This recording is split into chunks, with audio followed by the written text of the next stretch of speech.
Hi guys, welcome back to movie మనిషి. ఇప్పుడే కాంతా movie చూసి రావడం జరిగింది. ఈ మూవీ పైన ఒక షార్ట్ రివ్యూ చేసిన, జస్ట్ 1 minute రివ్యూ చేసేసిన. మాకు ఫుల్ డీటెయిల్ రివ్యూ చూసే ఓపిక లేదనుకుంటే కింద లింక్ ఉంది, వెళ్ళి చూసేసేయండి. లేదు కొంచెం డీటెయిల్గా మాకు కావాలి తెలుసుకుందాం అనుకుంటే ఈ వీడియో మీకోసమే. So please watch till the end. ఇంకా మూవీలో నాకు ఏం నచ్చింది నచ్చలేదని డీటెయిల్గా డిస్కస్ చేసుకుందాం. కాంతా బేసిక్ ఇది ఒక అమ్మాయి చుట్టూ నడిచే స్టోరీ. ఒక అబ్బాయి అమ్మాయి ప్రేమించుకుంటారు, వాళ్ళ story. At the same time గురు శిష్యులు, సముద్రకని యాజ్ గురువు అండ్ దుల్కర్ సల్మాన్ శిష్యుడు, వీళ్ళ మధ్య జరిగే ఒక డ్రామా. సో మేజర్గా ఇటు ఈగో డ్రామా నడుస్తూ ఉంటుంది, ఇటు లవ్ స్టోరీ నడుస్తూ ఉంటుంది. ఈ రెండు ఒకే పాయింట్లో ఎందుకు కలవాల్సి వచ్చింది, దాని తర్వాత ఏమైందంటే మూవీలో చూస్తాం. బేసిక్గా ఇది మూవీలో ఇంకో మూవీ నడుస్తూ ఉంటుంది. లైక్ మన సముద్రకని ఒక మూవీ తీద్దాం అనుకుంటాడు ఆయన, ఒక డైరెక్టర్. హీరోయిన్గా మన భాగ్యశ్రీ అండ్ హీరోగా మన దుల్కర్ సల్మాన్. సో ఈ మూవీ తీస్తారు, బట్ వీళ్ళ మధ్య ఒక ఈగో క్లాష్ ఉంటుంది. సో ఈగో క్లాషెస్ ఉన్నా కానీ స్టిల్ వీళ్ళు ఎందుకు మూవీ తీయాల్సి వచ్చింది.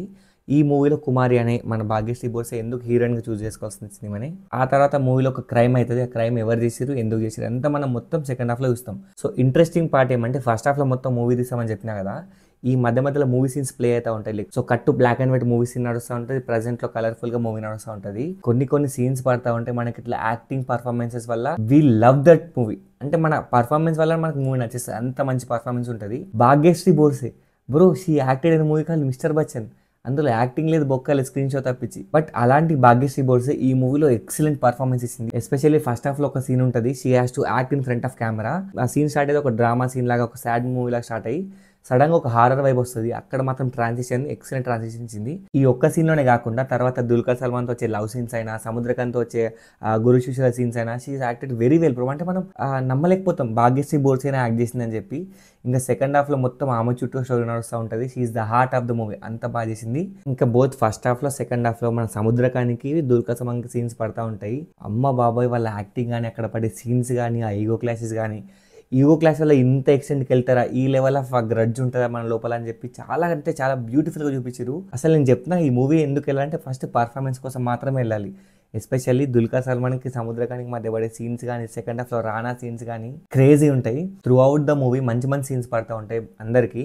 ఎస్పెషల్లీ మన దుల్కర్ సల్మాన్కి ఒక మిర్రర్ షాట్ ఉంటుంది, లైక్ మిర్రర్ ముందుగా యాక్ట్ చేయాల్సి ఉంటుంది. అక్కడ పర్ఫార్మెన్స్ కానీ, నెక్స్ట్ సముద్రకాని ఇంకా దుల్కర్ సల్మాన్ పక్కనే కూర్చొని ఒక ఇన్వెస్టిగేషన్ పోర్షన్ నడుస్తుంది. వాళ్ళిద్దరు ప్రశాంతంగా కూర్చొని మాట్లాడుకుంటారు. ఆ సీన్ అయితే హైలైటింగ్. అక్కడైతే పర్ఫార్మెన్స్ కానీ, ఆ మ్యూజిక్ కానీ, ఎవ్రీథింగ్, ఆ షార్ట్ టేకింగ్ కానీ ఎక్సలెంట్ ఉంటాయి. ఇంకా రానా ఎప్పుడైతే మూవీలోకి ఎంటర్ అవుతారో మూవీలో ఒక ఎనర్జీ స్టార్ట్ అవుతుంది. ఆయన వచ్చినప్పటి నుంచి ఎనర్జీ, ఆ పర్ఫార్మెన్స్, యాక్టివ్నెస్ ఇలా చెడు కూడా ఆడుకుంటాడు. అసలు బ్యూటీ ఆఫ్ కాంతా ఏంటంటే మొత్తం ఫ్లాడ్ క్యారెక్టర్స్ ఉంటాయి. అంటే ఎవరి ఫుల్ పాజిటివ్ ఉండవు, ఫుల్ నెగిటివ్ ఉండవు. అందరివి గ్రే క్యారెక్టర్స్ ఉంటాయి. లైక్ సముద్రకాని అయితేనేమి, డీక్యూ అయితేనేమి, భాగ్యశ్రీ అయితే అందరికీ ఒక నెగిటివ్ క్యారెక్టర్ పెట్టుకున్నారు. దీనివల్ల మనం ఇంకా ఎక్కువ కనెక్ట్ అవుతాం. అరే వీళ్ళ సైడ్ తీసుకుందామా, తినే సైడ్ తీసుకుందామా అని చెప్పి. ప్రతి ఒక్కరి క్యారెక్టర్ రైటింగ్ చాలా బాగుంటుంది. అంటే మంచోడే బ్రో, బట్ కొంచెం ఈ యొక్క నెగిటివ్ పాయింట్ వల్ల విలన్ అయిపోయిండు. అలాంటి క్యారెక్టర్స్ ఉంటాయి బోత్ సముద్రకాని ఇంకా డీక్యూ అయితే అసలు ఎన్నెన్ని వేరియేషన్స్, ఎన్నెన్ని పర్ఫార్మెన్స్లు, ఎంత డిఫరెంట్ యాక్టింగ్ ఉంటుంది అంటే వీ లవ్ డీక్యూ అని. అంటే డీక్యూని తలదనేలాగా సముద్రకాని పర్ఫార్మెన్స్ ఉంటుంది. సెకండ్ హాఫ్లో ఒక సీన్ పడుతుంది. ఇంకా ఆయన పౌరుషం ఆపుకోలేక వాడి పైనకెళ్ళి కొట్టేస్తాడు. ఆ లెవెల్ ఆఫ్ పర్ఫార్మెన్స్ చూపిస్తారు. After performances next biggest positive వచ్చేసి వీళ్ళు తీసుకున్న ఆ 1950 జానరా. లైక్ 1950లో సెట్స్ ఎలా ఉంటాయి, వాళ్ళ కాస్ట్యూమ్స్ ఎలా ఉంటాయి, వాళ్ళ డ్రెస్సింగ్ స్టైల్ ఏంటి, వాళ్ళు మాట్లాడే లాంగ్వేజ్ ఎలా ఉంటుంది, వాళ్ళ మేకప్ కానీ, ఆ సెట్ వర్క్ కానీ, ఎవ్రీథింగ్ ఈజ్ పర్ఫెక్ట్. మూవీలో ఇంకో మూవీ జరుగుతూ ఉంటుంది కాబట్టి మనం కూడా నమ్మేస్తాం, ఓకే మూవీ ఈ విధంగా తీసేవాళ్ళు అంతకుముందు అని చెప్పి అంతలా ఇన్వాల్వ్ అయిపోయి చూస్తాం. Because of that production values. A cinema అయినా హిట్ అవ్వాలంటే ఒకటి మాత్రం పక్కా ఉండాలి, అదే ఎమోషన్. అది ఈ మూవీలో ఉందా అంటే నాట్ 100%. బికాస్ హీరోయిన్ క్యారెక్టర్ చుట్టూ మనం ఎంపథైజ్ చేయాలనుకుంటాం. బట్ ఒక ఈవెంట్ జరుగుతుంది డీక్యూ లైఫ్లో. ఆ ఈవెంట్ వల్ల మనం భాగ్యశ్రీ రోల్కి అంతలా కనెక్ట్ అవ్వం. అంటే తను చేసింది రైట్ అయినా కానీ తన పాయింట్ ఆఫ్ వ్యూ రైట్ అవుతుంది, బట్ వేరే వాళ్ళ పాయింట్ ఆఫ్ వ్యూ మాత్రం షీఈస్ పక్కా రాంగ్. సో ఈ ఒక్క పాయింట్ వల్ల మనం అంతలా కనెక్ట్ అవ్వకపోవచ్చేమో, బట్ మిగతా అంతా మాత్రం నాకు చాలా నచ్చింది. I love that. మనకి త్రూ అవుట్ ద మూవీ చాలా క్వశ్చన్స్ రైజ్ అవుతూ ఉంటాయి. అంటే వీడి ఇన్వెస్టిగేషన్లో వీడి రోల్ ఏంటి, అసలు వీడు ఎందుకు వచ్చింది, మూవీకి వీడి రిలవెన్స్ ఏంటి అని చెప్పి చాలా క్వశ్చన్స్ వస్తాయి. సో ఒక్కొక్క క్వశ్చన్ రానా రిజాల్వ్ చేసుకుంటూ వెళ్ళిపోతాడు. That is very beautiful. And ఇంత లాంగ్ స్టోరీకి కంక్లూజన్ ఏంటంటే లాస్ట్ 10-15 minutes ఇట్స్ బ్యూటిఫుల్.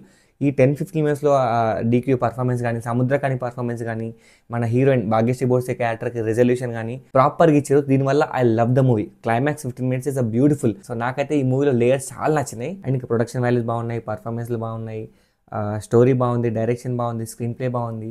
ఏమంటే కొంచెం లెంతీ ఉంటుంది, కొంచెం అది ఒక్కటి నెగిటివ్ పాయింట్ పక్కన పెడితే మిగతా మూవీ మాత్రం చాలా బాగుంది. నాకైతే నచ్చింది, నేనైతే సజెస్ట్ చేస్తాను. బట్ కొంచెం ఓపికతో చూడాలి. మాకు 3 గంటలు మూవీ చూడడం అవ్వదు, ఓపిక కూర్చొని చూడడం అవ్వదు అనుకుంటే మీకు ఈ మూవీ వర్కౌట్ అవ్వదు. 3 గంటలు నా పర్లేదు, మేము డ్రామాతో కనెక్ట్ అవుతామంటే మాత్రం పక్కా you can give it a try. So నా వాళ్ళకైతే మూవీ నచ్చింది, మీరు ట్రై చేయండి, మీకు నచ్చచ్చు. సో ఇది గైస్ నా రివ్యూ ఆన్ కాంతా మూవీ. మీరు మూవీ చూసారా, మీకు ఏమనిపించింది కింద కామెంట్ చేయండి. వీడియోని లైక్ చేసి సబ్స్క్రైబ్ చేసుకోవడం మాత్రం మర్చిపోకండి. మీ సపోర్ట్ నాకు కావాలి, పక్కా మీ సపోర్ట్ నాకు కావాలి. So please subscribe. నెక్స్ట్ జిగ్రీస్ మూవీకి వెళ్తున్నా, ఆ మూవీ రివ్యూ కూడా పెడతారే పొద్దున. ప్లీజ్ సబ్స్క్రైబ్ చేసుకొని పెట్టుకోండి.